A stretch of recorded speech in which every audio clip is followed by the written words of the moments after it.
বাংলাদেশের নিয়ন্ত্রণ হারিয়ে পাগল প্রায় মোদী সরকার।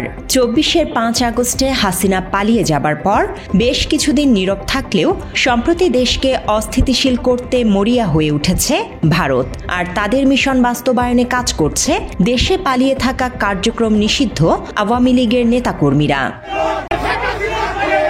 রাজধানী সহ দেশের বিভিন্ন জায়গায় ঝটিকা মিছিল করতে দেখা যাচ্ছে আওয়ামী লীগের নেতাকর্মীদের। এরই ধারাবাহিকতায় মঙ্গলবার রাজধানীতে কার্যক্রম নিষিদ্ধ আওয়ামী লীগ ও এর সহযোগী সংগঠন ঝটিকা মিছিল করেছে। দেশ অস্থিতিশীল করতে এর আগেও বিভিন্ন সময়ে রাজধানীতে মিছিল করতে দেখা গেছে কার্যক্রম নিষিদ্ধ এই দলটিকে। বাংলা এডিশনের হাতে সেদিনের বেশ কিছু ছবি ও ভিডিও এসেছে। সেখানে দেখা যায় চট্টগ্রাম থেকে অর্ধ শতাধিক নেতাকর্মী ওই মিছিলে অংশ নেয়। মিছিল শেষে রাজধানীর একটি হোটেলে দলবদ্ধভাবে মধ্যাহ্নভোজ করতেও দেখা যায় তাদের। এ নিয়ে সাধারণ মানুষের মনে আইন শৃঙ্খলা বাহিনী ও গোয়েন্দা সংস্থাগুলোর তৎপরতা নিয়ে উঠেছে প্রশ্ন।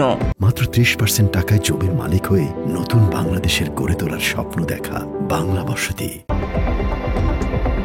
এ বিষয়ে মুঠোফোনে বাংলা এডিশনকে ডিএমপির উপ পুলিশ কমিশনার মোহাম্মদ তালিবুর রহমান জানান, যেগুলো তারা প্রতিরোধ করছে সেগুলো মিডিয়া বা সাধারণ মানুষ দেখে না।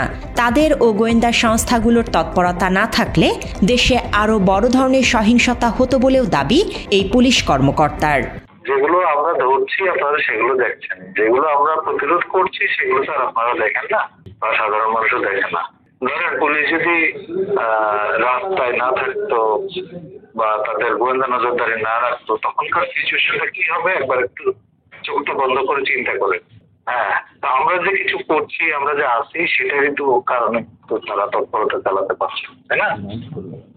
তারা মধ্যাহ্নভোজ পর্যন্ত তারা করলো, তারপরে সেখান থেকে তারা চলে গেল। এই বিষয়ে এতটুকু আমার জানা নাই কোথায় তারা মধ্যাহ্নভোজ করেছে, ঠিক আছে?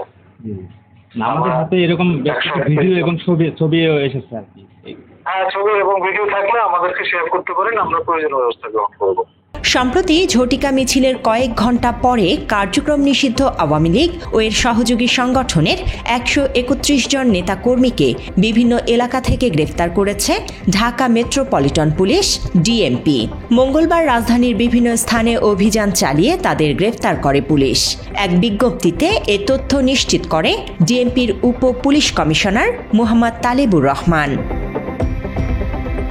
ডিএমপির তথ্যমতে এর মধ্যে উত্তরা পূর্ব থানা পুলিশ ঝটিকা মিছিলে অংশগ্রহণকারী ৬ জনকে, উত্তরা পশ্চিম থানা পুলিশ ২, গুলশান থানা ২৪, খিলক্ষেত থানা ৪, ক্যান্টনমেন্ট থানা ৩, ধানমন্ডি থানা ৬, নিউ মার্কেট থানা ৬, শাহবাগ থানা ৩, মোহাম্মদপুর থানা ৮, হাতিরঝিল থানা ১, পল্টন থানা ৬, মতিঝিল থানা ৪০ ও ডিবি ওয়ারি ২২ জন সহ মোট ১৩১ জনকে গ্রেপ্তার করে পুলিশ। তবে কার্যক্রম নিষিদ্ধ আওয়ামী লীগের নেতাকর্মীরা দেশের বিভিন্ন জেলা থেকে রাজধানীতে মিলিত হয়ে মিছিল শেষে দলবদ্ধভাবে রেস্টুরেন্টে সারছে মধ্যাহ্নভোজ। এমন ঘটনা জনমনে তৈরি করছে আতঙ্ক। Desk report, Bangla addition.